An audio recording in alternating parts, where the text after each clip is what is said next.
Hey everyone, Donna Whittington, Peace, Love, and Bliss Coaching. So, doing a two-part, and today we're going to talk about the first part is going to be inhibitions. And I want to read something to you to see if this resonates. And this is from Dr. Ava Cadell. She is a loveologist and a mentor of mine. So, very excited to be able to bring some of her work into this. So, speaking on inhibitions, and one thing she talks about that we all have common inhibitions. And so, one thing I want you to realize about inhibitions is that they are self imposed restrictions on one's behavior and they come from our subconscious mind. Okay? Self imposed restrictions that we place on ourselves. We don't have to do that, but of course, we tend to do that. So I'm going to continue to read.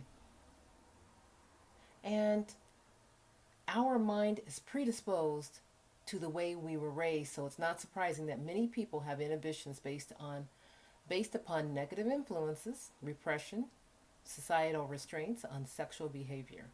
For example, many women suffer from the good girl syndrome because they were taught that only bad girls do this or they do that, or they will do a striptease for their lover or masturbate. So these are the things that, especially our age group, we've kind of grown up with.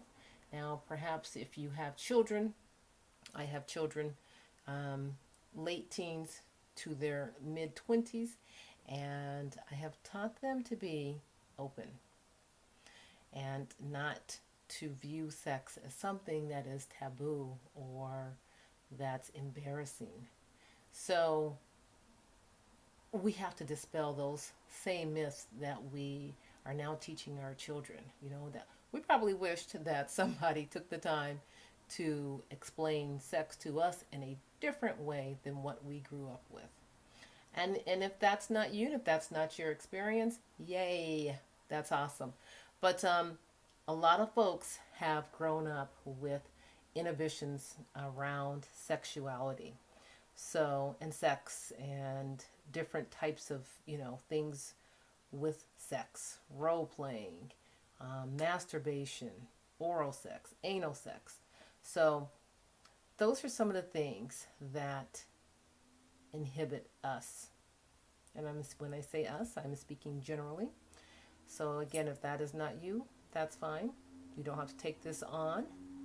But if that is something that you have a feeling of that it's embarrassing or it's something that you need to work on or to get over so that you can move forward in your relationships, this is the perfect forum for this. You can always connect with me via email, peace, love, and bliss coaching at gmail.com. So, some of the other things that she talks about is women are often raised with shame and guilt about their bodies, so they are inhibited about their size or the shape of their breast, the look and smell of their vaginas, losing control during orgasm, and of course, asking for what they want in bed. Now, I am a strong proponent for women and women being able to ask for what you want. That is so very, very, very important. If you are not in that space where you are comfortable asking for the things that please you, this is your time to practice. And if it's something that is just extremely uncomfortable, take a step backwards. Relax, take in some deep breaths, and then reflect. Where does that come from? If it's something that you were told, when you were younger, or if it's an ex-husband or an ex-boyfriend or whatever, this is the time to clear out that energy so that you can move forward, whether you're in a relationship now or in a future relationship. It's important to clear out the gunk that keeps us stuck. Okay. Um, some of the things that she talks about for men, some men inhibitions, um, are just as unhealthy. For example, many men were taught not to show their feelings because it is a sign of weakness. Men are inhibited about the size of their penis because they've been taught that size matters. Some men think that women's vaginas should smell like spring flowers or autumn rain. And men hate asking for directions. So why would they ever ask their lover what pleases them? So again, everything comes back to communication.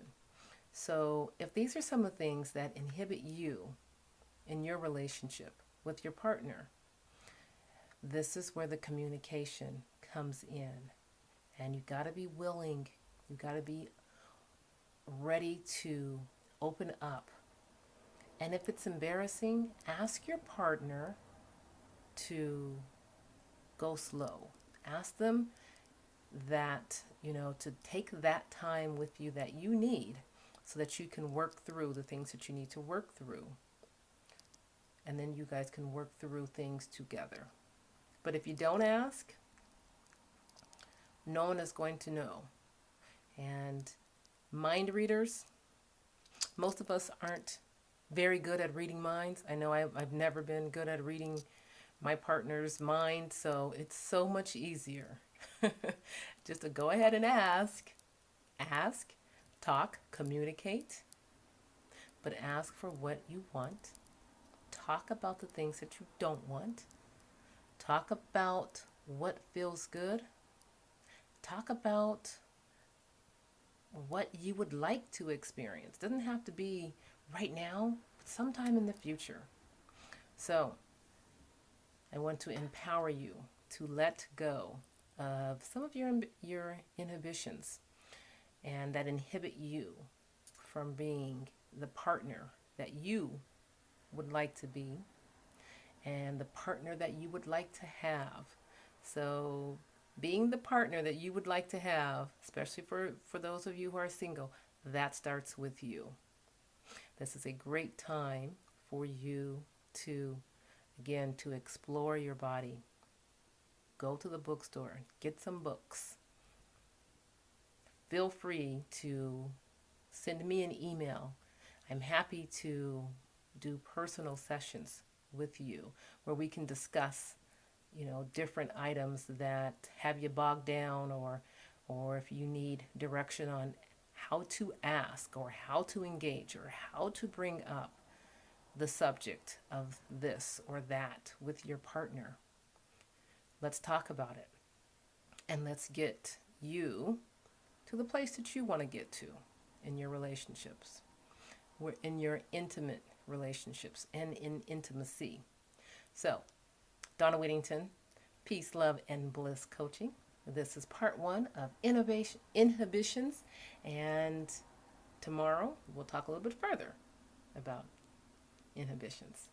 Hope you're having a fabulous day. Reach out to me, Peace, Love, and Bliss Coaching at gmail.com. Follow me on Facebook. I have the Love Connections page. Also, there is an Instagram page. And the Instagram page is Peace, Love, and Bliss. So I look forward to working with you, whether it's in this group or one-on-one. You can always contact me if you have more questions. Have a fabulous day.